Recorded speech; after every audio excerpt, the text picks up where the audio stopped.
Friend question number 7 देखते हैं। कह रहा है कि दो सिक्के को एक बार उछाला गया। कितनी बार? एक बार।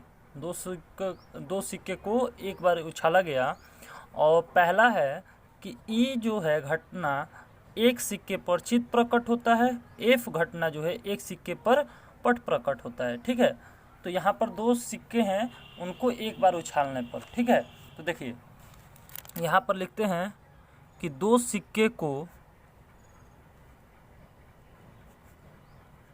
एक बार उछालने पर, दो सिक्का है, ठीक है, तो दोनों सिक्के को एक बार उछाला गया। मान लीजिए दो व्यक्ति हैं, एक एक सिक्का लिए हैं, तो एक बार उछाला गया। ठीक है, तो एक बार उछालने पर कितना परिणाम आ सकता है? तो एक सिक्के में दो पहलू होते हैं, तो एक सिक्का का दो हो गया और दूसरे सिक्का का दो, यानी कि पूरे कितने आएंगे? चार परिणाम। ठीक है, तो देखिए इस तरह से हमारा प्रतिदर समष्टि जो हो जाएगा, प्रतिदर समष्टि जो होगा वो क्या हो जाएगा? एन ऑफ एस का मान जो होगा वो क्या आ जाएगा? 4 आ गया, यानी कि जितना है वही लिख देंगे। तो एन ऑफ एस का मान 4 आ गया, लेकिन होगा कौन कौन सा? ठीक है, ये देखिए यहाँ पर होगा क्या कि पहला वाला हेड आ जाए या तो दूसरा वाला हेड आ जाए। एक सिक्के में, एक सिक्के का बात कर रहे हैं, या तो पहला हेड आ जाए दूसरा टेल आ जाए। मतलब दो लोग हैं, एक सिक्का ये दूसरा सिक्का ये, तो पहले में हेड आ जाए या हेड टेल आ जाए, या तो टेल हेड आ जाए या तो टेल टेल आ जाए। ठीक है, आया बात समझ में? अब देखिए क्या कह रहा है कि ई जो था, ये ई क्या था? ई जो है कह रहा है कि एक सिक्के पर चित प्रकट हो। चित समझ रहा है ना? एच यानी कि हेड। ठीक है, एक सिक्के पर हेड प्रकट हो। ठीक है, तो एक सिक्के पर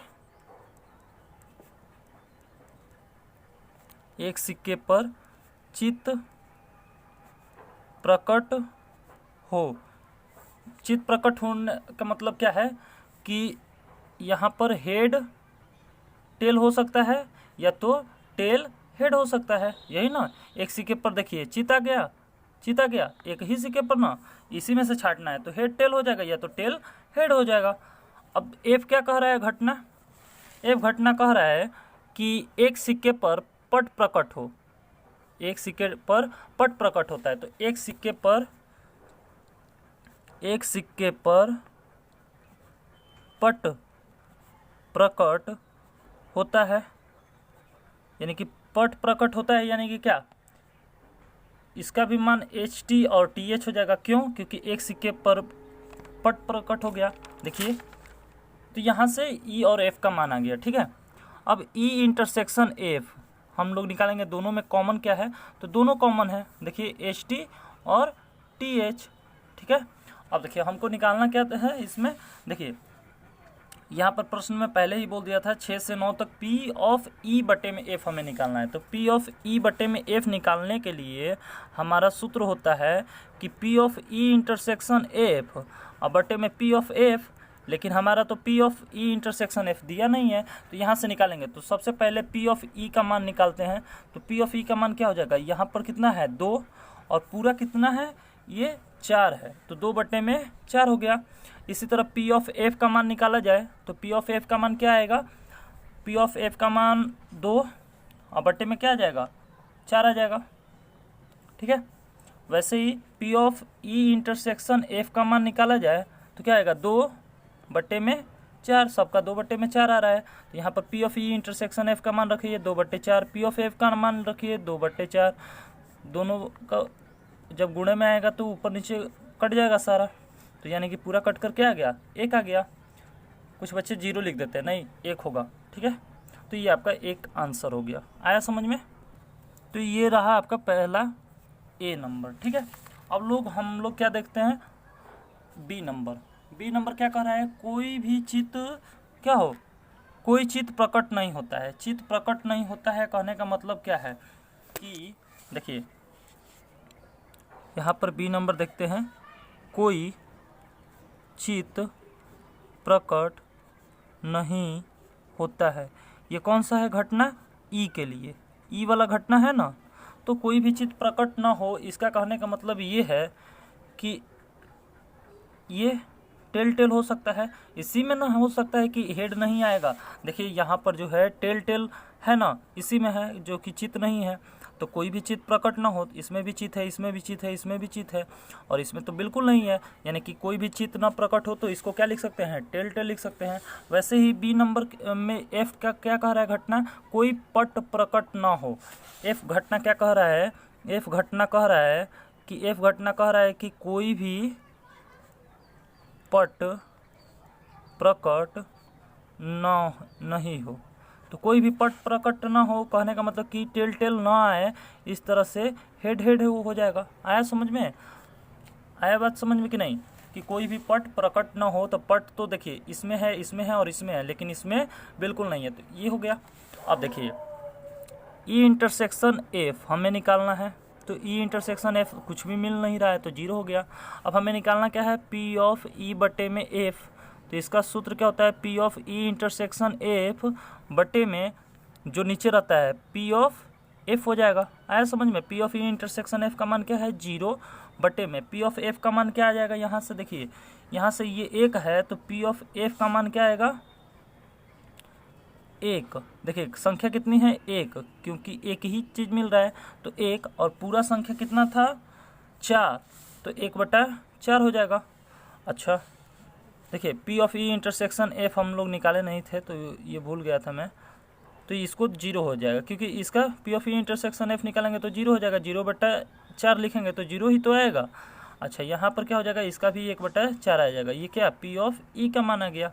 आया समझ में, तो ये 0/1/4 हो जाएगा, यानी कि इसका भी मान क्या आ गया, जीरो।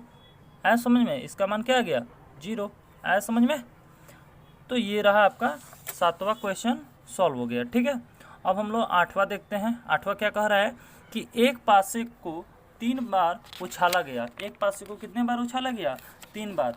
अच्छा सुनिए, पासा देखें, पासा समझ रहे हैं, लूडो खेले हैं ना, लूडो का जो वो गोटी होता है उसको क्या बोलते हैं, जिस पर 6 तक अंक पॉइंट डॉटेड किया गया रहता है, जैसे क्यूब जैसा होता है, ठीक है, ऐसा होता है, ठीक है। तो इस पर क्या होता है, 1 2 3 लिखा गया रहता है, ठीक है, ऐसा समझ में।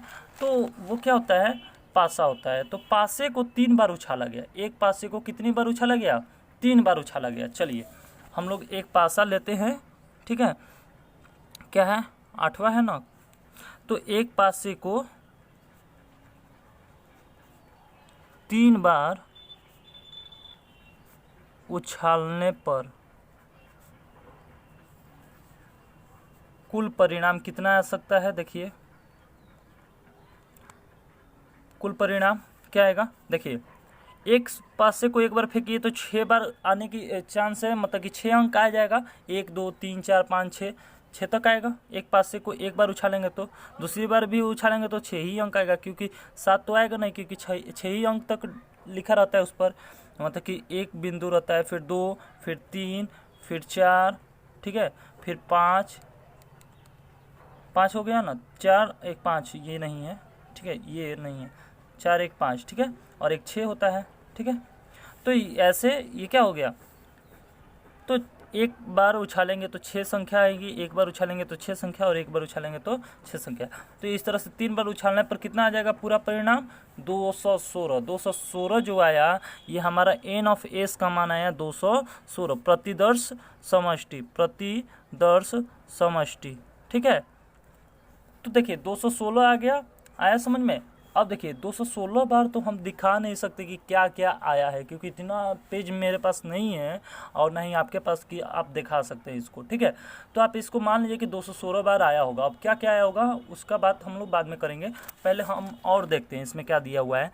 ई जो दिया है घटना, तीसरी उछाल पर संख्या 3 प्राप्त हो, तीसरी उछाल पर संख्या 3 प्राप्त हो। जैसे कि देखिए मान लीजिए कि कोई बच्चा उछाला, एक बार उछाला तो 1 आया, दूसरी बार उछाला तो 1 आया, तीसरी बार क्या आ गया, 3 आ गया, मतलब कि हर तीसरी बार 3 आना चाहिए। इसका कहने का मतलब यही है कि तीसरी उछाल पर संख्या 3 प्रकट हो। तो चलिए हम लोग लिखते हैं, ई घटना क्या कह रहा है कि पहली उछाल पर पहली उछाल पर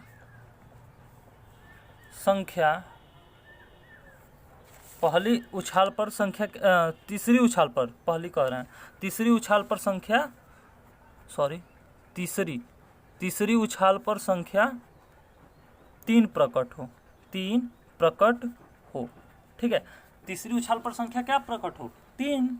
अब देखिए हम लोग कैसे करते हैं, ठीक है, इसको सॉल्व करते हैं। जैसे देखिए हम बनाते हैं तीसरी उछाल पर संख्या 3 प्रकट होने की प्रायिकता। देखिए कोई बच्चा उछाला 1 आया, फिर दूसरी बार उछाला 1 आया, तीसरी बार 3 आ गया। ठीक है, एक बच्चा 1 उछाला तो 1 आया, दूसरी बार उछाला तो 2, तीसरी बार उछाला तो 3, 1 3 3। देखिए फिर एक बच्चा उछाला तो 1 4 3, 1 5 3, 1 6 3। देखिए लास्ट में क्या आ रहा है? 3 आ रहा है ना, 3 आ रहा है, 3 आ रहा है। देखिए सब में 3 आ रहा है कि नहीं? तो तीसरी उछाल में 3 संख्या प्रकट होने की प्रायिकता ये हो गया। और देखिए और क्या आ सकता है? अब हम यहाँ पर 1 है, 2 है, 3 है, 4 है, बीच वाला संख्या चेंज हो रहा है। अब हम इसके आगे वाला संख्या चेंज करते हैं। ठीक है, 1 के बाद 2, फिर 1 3, 2 2 3, 2 3 3। ठीक है, 2 4 3, 2 5 3, 2 6 3, ऐसे ऐसे हो जाएगा। फिर उसके बाद 3 1 3 3 2 3, आ रहा है समझ में? 3 4 3 3 5 3 3 6 3 और सॉरी 3 3 3 गायब हो गया। 3 3 3 3 4 3 3 5 3 3 6 3। ठीक है, आया बात समझ में? ऐसे ही आप लोग को समझ में आ रहा है ना कि हम क्या कर रहे हैं? ठीक है, देखिए मैंने ये लिख दिया है। ठीक है, तो अब देखिए यहाँ पर हम लिख दिए हैं। अब ये हो गया, इसमें अब कुछ नहीं करना है। अब देखिए ई की घटना हम लोग लिख दिए। अब एफ की घटना क्या कह रहा है उसको पढ़ते हैं। एफ की घटना कह रहा है कि जो है पहली 2 उछालों पर 3 और 4 क्रमशः प्रकट हो। मतलब कि पहली उछाल पर 3 आना चाहिए, दूसरी उछाल पर 4 आना चाहिए, और बाकी कुछ भी आ जाए कोई टेंशन नहीं है। ठीक है, तो देखिए पहली 2 उछालों पर क्रमशः 3 और 4 प्रकट हो। इसका कहने का मतलब ये है कि पहली दूसरी पर आंख बंद करके 3 और 4 लिख दीजिए और लास्ट वाले को चेंज करते चलिए। देखिए 3 4 2 3 4 3 3 4 4, बहुत बढ़िया, 3 4 5, बहुत बढ़िया, 3 4 6। ठीक है, ये हो गया। आ रहा है समझ में? अब देखिए ई इंटरसेक्शन एफ लिखेंगे। ई इंटरसेक्शन एफ मतलब कि मिल कौन सा रहा है। ठीक है, तो इसमें मिल क्या रहा है इसको नोटिस करते हैं हम लोग। ठीक है, तो देखेंगे कि 3 4 से 3 वाले में से मिलाएंगे। ठीक है, इसमें से मिल क्या रहा है? तो 3 3 4 3 3 4 3 मिल रहा है, और बाकी कौन सा मिल रहा है? कोई भी चीज़ मिल रहा है? केवल 3 वाला ही ना देखेंगे, तो 3 4 3 केवल यही मिल रहा है और बाकी नहीं मिल रहा है। ठीक है, आ रहा है समझ में? तो 3 4 3 मिल रहा है। ठीक है, तो ये हमारा ई इंटरसेक्शन एफ हो गया। अब सबका प्रायिकता निकाल लीजिए। पी ऑफ ई की मान क्या हो गया? पी ऑफ ई का मान देखिए 1 2 3 4 5 6, 1 2 3 4 5 और 1 6, 6 6 का 36, यानी कि पूरा स्क्वायर जैसा बन गया है ना, तो 6 6 का 36 हो जाएगा। तो पूरा परिणाम कितना हो गया? 36, और बट्टे में क्या हो जाएगा? 216। क्यों? क्योंकि पूरा परिणाम कितना आया था? 216, और ये कितना है? 36। ये पूरा कितना है? 36 है ना। टोटल काउंट करिए। देखिए इधर से 6 है, इधर से 6, गुणा कर दीजिए। स्क्वायर का 6 6 का 36। ठीक है, वर्ग का क्षेत्रफल क्या होता है? भुजा गुणे भुजा, तो 6 6 का 36 हो जाएगा। 36 बट्टे में 216 हो जाएगा। और पी ऑफ एफ का मान निकाला जाए तो ये क्या हो जाएगा? 6 बट्टे में 216 हो जाएगा। 6 बट्टे में 216 हो जाएगा। और P of E intersection F का मान निकाला जाए तो पी ऑफ ई इंटरसेक्शन देखिए ये 6/16 हम लिख दिए 3 और 3 6 ऐसे। और देखिए P of E intersection F कितना है, ये 1 है और ये पूरा 6 है, ठीक है। तो यहाँ पर 1 में क्या हो जाएगा 216 हो जाएगा। आ रहा है समझ में? अब देखिए पी ऑफ ई बटे में एफ, यानी कि पी ऑफ ई बटे में एफ निकालना है, तो P of E intersection F बटे में पी ऑफ एफ, देखिए कह रहा है यहाँ पर, देखिए ये क्वेश्चन जो है ना पहले ही बोल दिया है 6 से 9 तक, तो 9 तक में हमें पी ऑफ ई बटे में एफ निकालना है, ठीक है। अरे बात समझ में? तो यही है, ठीक है। अब देखिए पी ऑफ ई बटे में एफ का मान निकाल रहे हैं हम लोग, P of E intersection F. P of E intersection F का मतलब क्या है कि